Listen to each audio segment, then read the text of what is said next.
sharing a hotel room with my millionaire crush. Rich men can be such funny creatures sometimes. Though, I guess sometimes I'm not much better. I'm Mark, and at that point, I'd been working as a personal assistant for 6 months for the CEO of a well-known electronics company. He was called Brian Michels. In all honesty, I wasn't even sure how I'd gotten that job. I hadn't been fresh out of college or anything, but I had been, in my opinion, pretty underqualified. What would a brilliant man like Brian freaking Michels need someone like me for? Took only a week of working for him to get it. Every genius has their quirks, and Mr. Michels was being terribly forgetful. He was a no-nonsense go-getter, yes. So stiff and serious that it made me want to laugh sometimes. But this man would forget his own head if it wasn't attached to his shoulders. It was no wonder he needed a personal assistant so desperately after his last one quit. I couldn't remember how many times he would have forgotten a crucial meeting without me. Well, I digress. He had so many ideas it made him scatterbrained, and while it could be frustrating, it kept me in a well-paying job. And it was endearing? Yes, I would admit. I was one of the many people who fawned over him. But I only did it occasionally, and really, can you blame me? He was very handsome, and I was very gay. Who wouldn't want a rich, attractive, and industrious man? No one, that's who, and anyone who said they wouldn't was probably lying. Anyway, as attracted as I was to him, I could only ever pursue him in my dreams. I knew he liked men, he'd had a few boyfriends, but he had shown very little interest in romance and seemed to dedicate himself fully to his work. He was so serious all the time, always thinking of the next expansion or the next product they could put in the market. Of course, a man like that wasn't going to be thinking of love. Or so I thought. Looking back, there were probably a few instances of Brian or Mr. Michels, as I mostly called him then, showing his interest in me. Or, well, trying to. One afternoon, I was filing my nails in my own little part of the office when he turned his chair to stare at me with no warning, for seemingly no reason. And then he asked, "Have you taken time off since you started work here?" This was a bit startling because I'd only been working there for 3 months at that point, you see. I assumed it took a bit longer before you started asking for time off. So I answered honestly, "No, sir, I haven't. Not much need to." "All right," he said, and he turned back to his work. Another 5 minutes passed before he turned back to me again and added, "The holidays are getting closer, though." It was the middle of October. Hardly time for the holidays, unless he was talking about Halloween, which I hadn't celebrated since I was a teenager. I frowned a bit. "Are they, sir?" I asked. "Well," he paused. "I suppose so. I don't really celebrate a lot of them." I smiled a little at that. Of course you don't, I thought. And then I frowned slightly, as I tried to understand where this sudden line of questioning was coming from. Was he trying to get me out of the office or something? "Well, let me know when you want to take time off for whatever you may celebrate," he added, before turning back to his work. 2 months later, when I expressed that I would like to spend Christmas and New Year's Day with my family, he gave me 3 weeks off without hesitation. Now, in hindsight, I could recognize that he was probably just trying to let me know that I wouldn't have to worry about asking for time off when I deemed it necessary. But I really was worried that he was trying to get rid of me for a bit. I spent the next several weeks wondering whether I was accidentally annoying him or something. There were several moments like this, moments that were probably him trying to show care for me that ended coming across as very confusing, or just the complete opposite. I still couldn't help my attraction to him, but it made me rather intimidated by him as well. I never considered that this man, raised in an extremely wealthy but strict family, would have a little trouble expressing his emotions. It felt like I was walking on eggshells sometimes. And then, one day, he suddenly asked me if I had a passport. "A passport?" I repeated in a clueless tone, even though I could already feel my hopes soaring. "I do, sir. Why?" Mr. Michels nodded in approval. "Very good. I'll be taking a trip in a few weeks, and I would like you to accompany me." Milan. Italy. Yes, I thought. I finally get to reap one of the best benefits of working for a rich man. Traveling. Trying to stop myself from smiling, I asked calmly, "What's happening in Milan, sir?" He paused for a moment. "I have important business with someone that I need to take care of," he finally said. "A meeting?" I pressed. "A proposal," he responded, though his tone implied it was a bit more complicated than that. "You'll learn the details once we get there." "All right," I smiled. "Just let me know what our schedule is." And just like that, my first ever trip to Milan was a reality. I was so excited. I didn't for a moment shut up about it to my friends and family. I did have one concern though, and that was how I would manage to spend such an extended period of time with my boss. He had such an overwhelming and intense presence. I could more or less manage it during the day at work, but for a whole week? Well, even the best situations have some sort of catch. I was sure I'd be able to cope. At last, the day of the trip came. I was buzzing with excitement as we arrived at the airport early in the morning. It was, after all, my first time flying first class, and it certainly met my expectations. I got off that plane feeling like royalty. As we got off, I couldn't help but think of how a flight like that was probably commonplace for Mr. Michel's.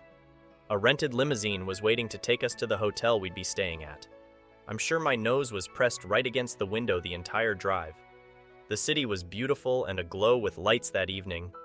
My awe continued as we reached the hotel. The people pouring in all differed vastly in appearance and their reasons for being there, but they all had one definite thing in common: money. I saw it everywhere I looked. In truth, I felt a little out of pace. Well, this was where things started getting a bit interesting. "Feel free to look around. I will take care of our accommodation arrangements," he said, no doubt noticing how my head kept swiveling around to take in the massive reception area. He went to the front desk, while I allowed myself to wander around a little. I was in the middle of admiring a large painting on the wall when he stepped away from the desk and beckoned me to come back. I got there just as the bellboy was carrying our stuff up to our room. Yes, room. Singular. I didn't find out until we reached the room, and Mr. Michel's, gesturing around, said, "This is where we'll be staying for the next week. I hope it is to your liking." And in his defense, the suite was quite spacious and breathtakingly beautiful. However, as dazzled as I was by it, I noticed what was odd about his statement very quickly. "It's quite lovely, sir, but we'll be staying here?" I asked. "Yes," he answered. "Together?" He cocked his head. "Yes. Is that a problem?" "No, not at all," was my response. Inwardly, though, the wheels were spinning in my head. The first thought I had was, is the business doing poorly? From what I knew, it definitely wasn't, but maybe I was mistaken. Otherwise, why would we be sharing a room? On a good day, he'd definitely be able to afford separate rooms for the both of us. I was worried about that, of course. And then there was the more obvious problem: sharing a room with Brian Michel's? For a week? The thought made my stomach twist with nervousness. There were 2 beds, so we weren't going to be doing anything crazy like sharing a bed yet, but still... Well, I wouldn't complain. He clearly couldn't afford another room, and it wouldn't be right to make him feel bad about that. Still, I was nervous, especially as we settled in that evening and it became clear that even though we weren't going to be sharing a bed, we would be sharing a bathroom. We would be getting dressed and undressed in close proximity of each other. At some point, as we got ready to go to sleep, I was graced with the sight of my boss in a bathrobe, and I nearly went dizzy from the amount of blood that rushed to my head. The sight wasn't particularly indecent or anything, but he was a tall, well-built man, and the bathrobe certainly showed that, especially in his chest area. I retreated into the bathroom with my clothes while he got dressed, splashed cold water on my face, and tried to psych myself up in the mirror. "You've got this, Mark. You've been handling this guy for several months now. What's a week together?" I splashed more water on myself, cleaned myself up, and got into my pajamas. The bed was soft and extremely comfortable. Exhausted from the long trip, I fell asleep quickly despite my concerns. As I drifted off, Mr. Michel's was still up, sitting at the desk in the room and focused on his computer. I could see him clearly from where I lay. As my eyes shut, I couldn't help but smile. Even in his pajamas, he looked so serious. What was he even doing, I wondered? I was so worn out that I didn't notice the undeniably fond expression that crossed his face as he looked over at me. The next day marked the beginning of a very odd week. For one thing, when I finally woke up, the sun was high in the sky.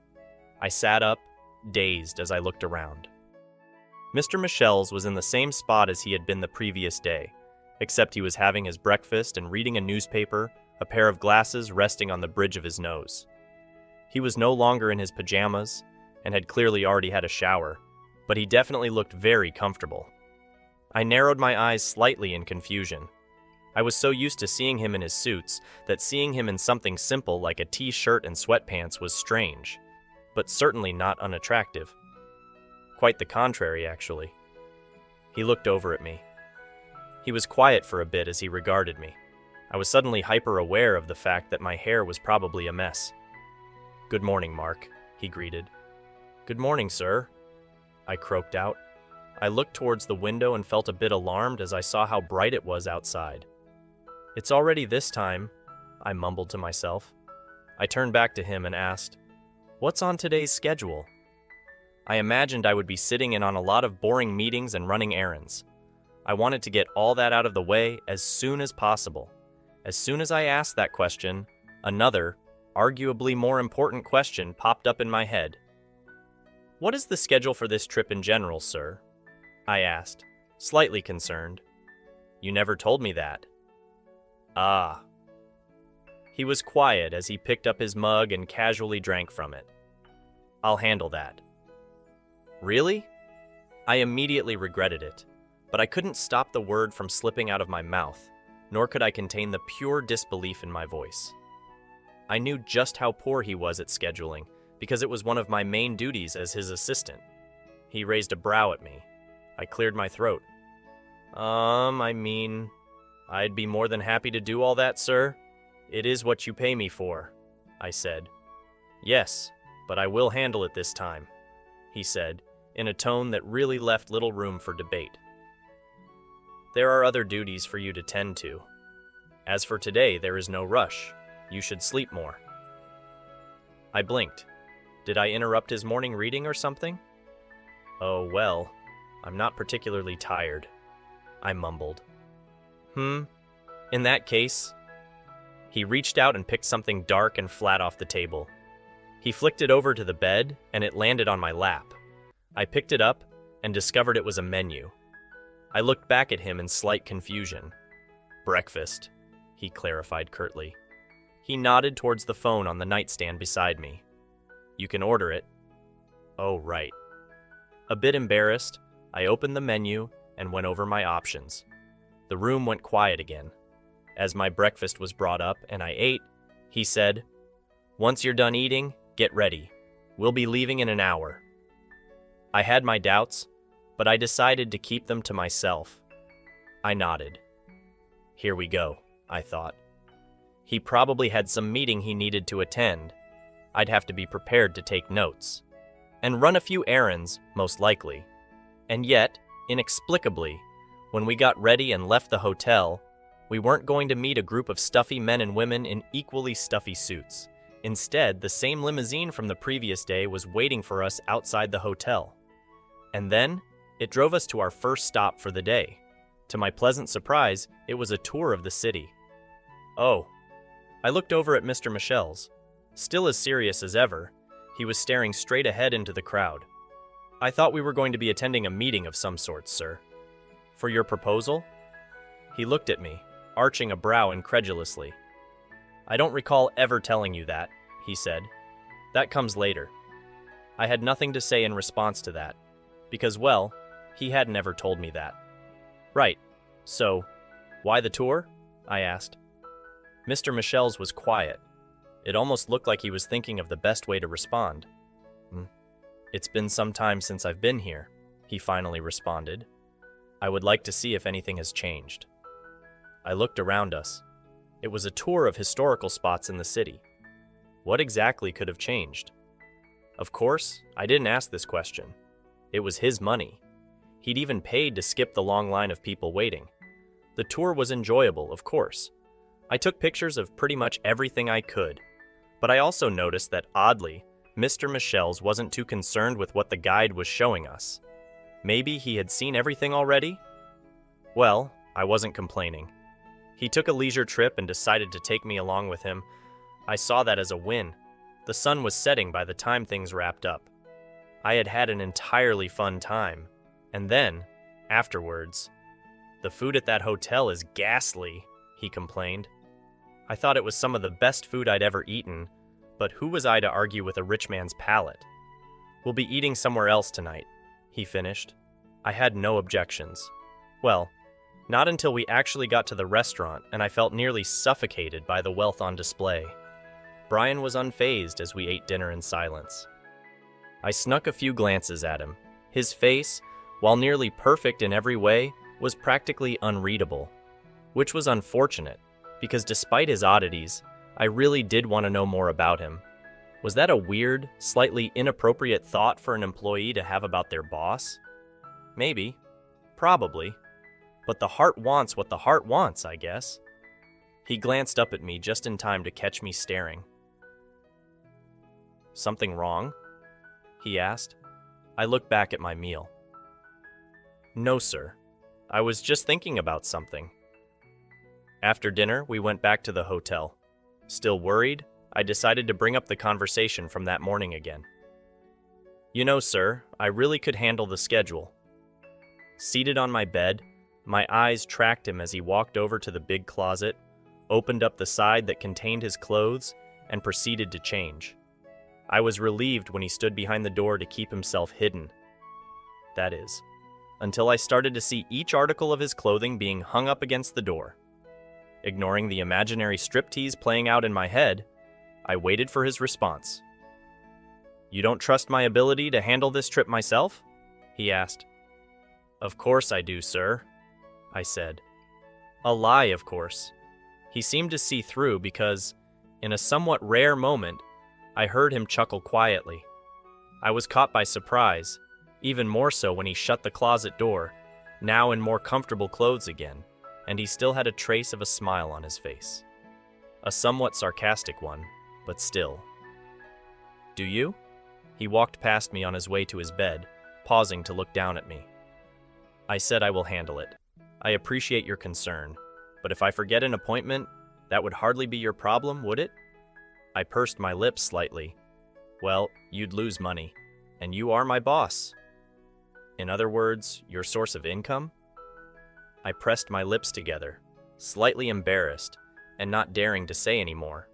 Not because it was truly the reason I was worried. Well, it was, partly. But I guessed, towards him, I had developed a sense of responsibility? Concern?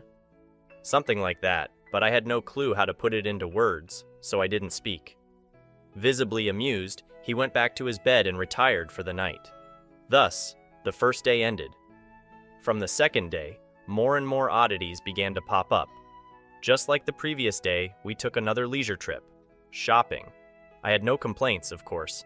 I loved shopping, and a lot of the clothing stores we visited were so expensive that I could have never hoped to comfortably walk into one of them without the presence of someone stupidly wealthy. I was quite content with window shopping while he did. Well, actual shopping. But after he'd bought a few things from a few stores, he turned to me.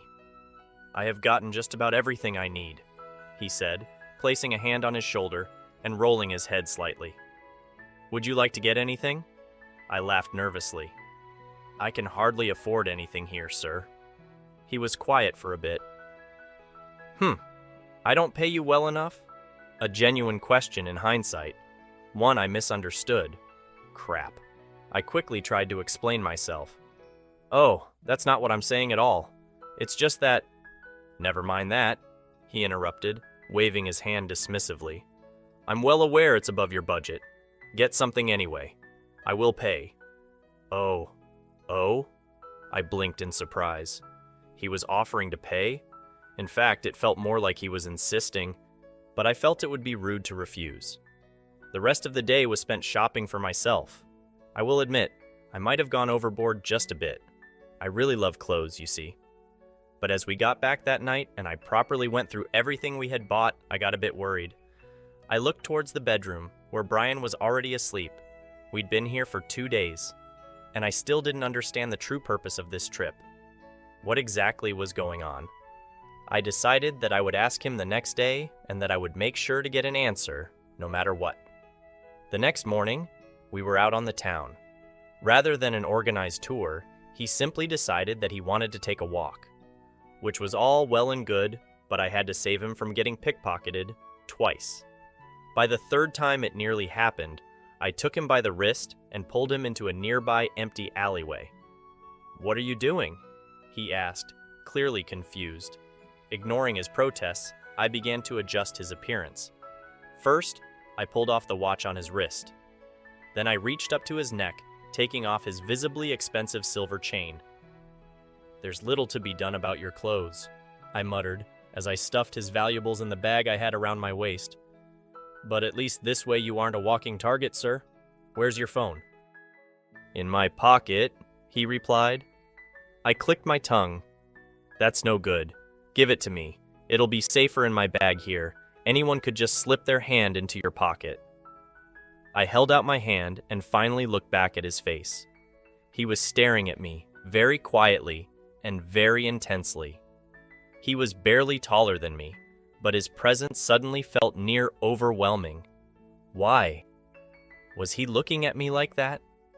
Still holding my gaze, he slowly reached into his pocket and pulled out his phone. As he placed it in my waiting palm, his fingertips brushed against my skin. I felt like I'd just had all the air knocked right out of me. "Is that okay?" he finally asked, breaking the silence. Still staring. I finally managed to pull my eyes away from him and down at his phone, quickly putting it into my bag. "Yes, this is better," I answered, trying to keep my cool. "You've got to be careful on the streets, sir. I'm sure you could easily afford a new phone, but I'm sure even you would hate wasting money like that." Brian interrupted my nervous babbling. "Is there anything you want?" he asked suddenly. I looked up at him again. "Pardon?" "Anything you want to do. Or see," he clarified. "I will take you. Or we can go to the shopping complex again." My lips moved for a few seconds, unable to form proper words. "I mean, I don't really need anything. I found myself oddly flustered. I knew I was the one who had gotten us into this situation in the first place, but I was suddenly very aware of the type of space we were in. "I asked if you want anything, not if you need anything," he responded. To my embarrassment, I blushed. Remembering what I had told myself the previous day, I guessed now was as good of a time as any to ask. "Well, sir, there is something I want to know, actually," I managed to get out. He raised an eyebrow expectantly. "What exactly are we in Milan for, sir?" I asked. "Because it certainly doesn't seem like it's for any business-related purposes." He was quiet for several seconds before finally responding. "That is because it is not," he said, and I couldn't help but nod. Of course, I'd been right. That satisfaction was quickly replaced by a sense of worry. "Then, is this just a leisure trip for you?" I asked, hesitant. If that was what it was, then why even bring me along in the first place? Why share a room with me and buy me expensive things? My parents had taught me many things, and one of them was the fact that such things never came without some type of catch. "Not a leisure trip," he answered, and I could tell he was finally being honest, no longer avoiding the question. "I wish to improve our relationship." This was a sentence I had wanted to hear for ages at that point. After all, just the previous day, I had been thinking about how much I wanted to get to know him better. But something about this felt artificial. A thought popped into my head, and I felt a surge of apprehension. Was that really what this was? "Our relationship?" I echoed. "As boss and employee, you mean?" He was quiet, but his lack of an answer gave me all the confirmation I needed. "Or, as more than that, you mean?" I continued. Stepping back, I couldn't stop the anger from seeping into my voice. By flaunting your wealth in front of me like it's bait, and I'm some kind of brainless fish? His expression shifted from neutral to slight confusion, brows furrowing. How cheap do you think I am, sir? My voice was quiet, but simmering with upset. I don't understand what you mean, he said. You've been enjoying yourself, haven't you? Because I thought you were just trying to be nice for a change, and I appreciated that. But if you think you can seduce me with money, you're sorely mistaken, I spat out. I reached into my bag, pulled his things out one by one, and placed them back in his hands. If you really don't need me for anything, I will be going back to the hotel, sir. I'm quite tired, I said. He started to say something, but I ignored him as I walked back into the crowd. I couldn't believe it. I had admired this man, liked him even. His work ethic, the way he ran his company, his dedication and determination. Despite his flaws, I had genuinely believed that somewhere under that icy exterior was an okay guy. Had I been wrong? I got back to my room and sighed as I laid on the bed. I didn't know what to do. I was stuck in a foreign country with a man that, as far as I knew, had very unsavory ulterior motives. And to my dismay, he had been right behind me, as the door to our room opened just minutes after I got back. In walked Brian. A frown settled on his handsome features. I turned away from him to look at the wall. I heard him move around a bit. Then I heard him sit down on his bed. Silence. Then, Mark. Clenching my jaw, I ignored him. He could do his worst. Send me home? I didn't care. I wanted to go home anyway. Fire me? Big deal. I didn't want to work for him anymore. He'd be doing me a favor, frankly. I'm sorry, is what he said instead, much to my surprise. I turned to look at him. He was watching me, still frowning. What? I responded. It was not my intention to offend you. I just assumed you would. He paused, no doubt seeing the furious expression that started settle on my face at his words. No, I mean, I'm not trying to buy you. Then what are you trying to do? I demanded. I know I intimidate you. I try not to, but... He sighed and shook his head, rubbing the back of his neck. I know you enjoy traveling, and clothing, and whatnot. I wish for us to become... closer. I came to the conclusion that this would be the best way to go about it, he finally finished. I stared at him, raising a brow in disbelief. Closer as what? I asked. Friends? Or... Friends. Acquaintances will do, he said at first. Then he paused, seemingly deciding to answer more honestly. Well, I suppose I must admit that I am attracted to you. I thought that, with this, I would be able to show that you. For a moment, I didn't want to believe him. He could have been lying after all, but it made sense. His awkward but clearly genuine attempts to make sure I was enjoying myself started to make sense. I had always had that assumption about him, one I'd reached after wondering how such a handsome and wealthy young bachelor couldn't find at least one man who would stay with him. His parents were also wealthy, and, from what I'd heard, the need to strive for excellence had been drilled into Brian from a young age, which was always painted as a positive thing, and it certainly was in a lot of ways. But sometimes, I would look at him and wonder just how much of his inability to properly express himself came from such an upbringing. What kind of relationship had he seen between his parents? If all he'd seen was just money where love should have been, then it was only natural he would deem an endeavor like that trip was something necessary, wasn't it? Well, that was how I saw it anyway. For the first time ever to me, Brian looked nervous. He looked human. I still had my doubts, but I had undeniably developed a soft spot for this man somewhere along the line, because even with my anger, something inside me ached to give him a chance. I turned to him. Well, let's suppose that you're telling the truth. You've definitely gone about things the wrong way, I said. I like all these things, yes, but I like honesty more. If you really want us to have a better relationship, then let's talk. He stared at me like I'd just spoken Greek. Talk? I smirked. Talk. I repeated. About what? He asked. Ourselves? Stuff we like? I don't know. Tell me about yourself, I requested. And he did well. He tried. At some point, he started to talk like he was in some sort of interview for the media. I stopped him. I didn't want to know about his business or his assets or how he started out. I knew all that. I wanted to know about him as a person. I learned that he liked going to the gym and that he enjoyed watching adventure films. I learned that he was an only child and had gone to an all-boys school growing up. I learned that he owned a small Pomeranian named Liam, something that surprised me, because I love dogs. The conversation was awkward at times, stilted even, but it was a start. I was finally getting the thing I had wanted. Our trip ended 3 days later. The rest of the days were more pleasant without any of the confusion in the air. Our dinners were much more enjoyable, and on the night before we left, we took a trip to the hotel's pool. It was empty. He didn't swim at first, instead opting to sit by the side and watch me swim a few laps back and forth. Eventually, I swam to the edge of the pool to watch him. "Can you even swim, sir?" I asked, and he gave me a look of mild disbelief. I laughed. "If you can't, it's really nothing to be ashamed of, you know?" With a slight eye roll, he rose to his feet. I was pleasantly surprised. I hadn't expected my challenge to work. He sank into the cool water beside me. He was close enough for me to notice the goose flesh that rose on his skin from the chill.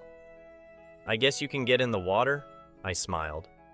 Color me surprised. We then proceeded to race about 3 or 4 times. He won each one. By the end of it, I was winded. I leaned against the side of the pool, breathing heavily to catch my breath. I glanced over at him through the corner of my eye and immediately lost my breath again. He seemed less exhausted, but was breathing heavily as well. The warm lights beside the pool were reflected in the drops of water glistening on his body. And maybe it was the wine we'd had with dinner earlier that night. But I was feeling bold. "You know," I started after I could speak again, "you should try kissing me." That earned a wide-eyed look from him. "Pardon?" "Ah, excuse me if I'm being too forward. But there's an attraction between us, isn't there? If things could potentially get romantic between us, I'd like to know how good of a kisser you are," I explained. I could feel the flush working up to the roots of my hair, but I couldn't help it. One could say I was feeling bolder than usual. He stared at me for a moment, and I got worried that I might have jumped the gun. But in the next instant, he was drawing closer to me in the water. "I can't argue with that logic," he said, and then he kissed me. Arms loosely looped around my waist. It felt electric, and, uncertain as a lot of things about our relationship was, this felt right. He would kiss me like that several times as the months like that passed, and we would also have a number of arguments born from his trouble with communicating. Turns out I was more right about him than I'd thought. He needed patience, a lot of the time, and he did try his best. Rich men really could be very odd people, but all things considered, I certainly like this one. The end. What do you think of bosses dating their employees? Thanks for watching. Consider subscribing to become part of our Rainbow Force and stay wholesome.